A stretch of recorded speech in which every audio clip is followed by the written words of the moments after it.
it's been something I've thought about for a long time, and just the more and more I look in the mirror, the more uncomfortable I am with my self-confidence.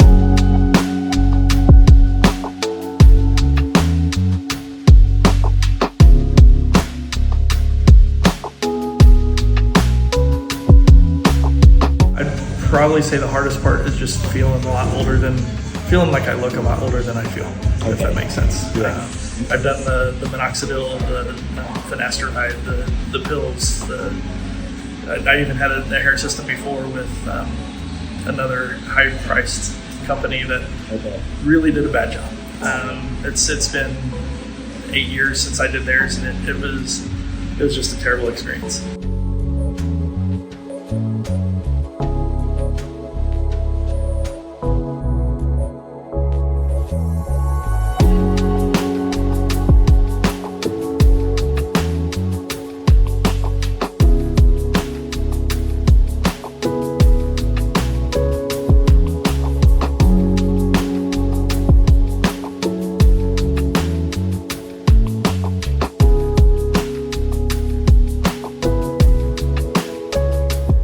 I'd say the one thing that I hope it changes is just the overall confidence. Being able to see who I am again, look in the mirror and recognize the person that I feel I am, as opposed to the person we see every day.